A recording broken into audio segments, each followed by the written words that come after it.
ആ ഈ ചിക്കൊക്കെ ഇതാ പഴുത്ത് വീഴുന്നേ. എത്ര നിങ്ങളോട് പറിക്കാൻ പറയുന്നേ? ആ ശരിയാണല്ലോ, ഒക്കെ പഴുത്ത് കിടക്കുക അല്ലേ. ഇതല്ല ചക്ക മാങ്ങ എന്ത് സാധനം പറിക്കാൻ പറ്റുന്ന എത്ര നീളം കൂട്ടാൻ പറ്റുന്ന തോട്ടിയുണ്ട്. അനക്കും പറിക്കുക, കുട്ടിയൊക്കെ പറിക്കുക, എന്നെ കാത്തിക്കണ്ട. അതിന് പറ്റിയ തോട്ടിയാണ്, അലൂമിനിയത്തിൻ്റെതാണ് കേട്ടോ. ഇതാണ് ആ തോട്ടി കണ്ടോ. ഇത് 3 ലെയറായിട്ട് നീളം കൂട്ടാം കണ്ടോ.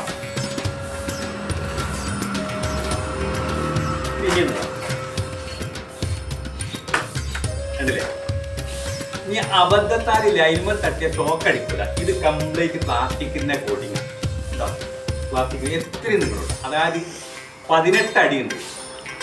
അലൂമിനിയം ആയതുകൊണ്ട് വീട്ടിലുള്ള കുട്ടികൾക്കും സ്ത്രീകൾക്കൊക്കെ പറിക്കാം, യാതൊരു ബുദ്ധിമുട്ടുമില്ല. ഈ തോട്ടി നിങ്ങൾക്ക് കൊറിയറായിട്ട് ലഭിക്കണമെങ്കിൽ ഈ സ്ക്രീനിൽ കാണുന്ന നമ്പറിൽ നിങ്ങൾ വാട്സപ്പ് ചെയ്താൽ മതി കേട്ടോ. ഈ തോട്ടിയുടെ കൂടെ 3 അറ്റാച്ച്മെൻറ്റ് നിങ്ങൾക്ക് ഫ്രീ ആയി ലഭിക്കും. 1 മാങ്ങയൊക്കെ പറിക്കാനുള്ള മാല്, 2 നല്ല മൂർച്ചേറിയൊരു കത്തി, 3 ഒരു കൊളത്ത്, നമ്മൾ മുരിങ്ങയില പ്ലാവിൻ്റെ ഇലൊക്കെ പറിക്കാൻ പറ്റിയ കൊളുത്ത് ഇതിൻ്റെ കൂടെ ലഭിക്കും.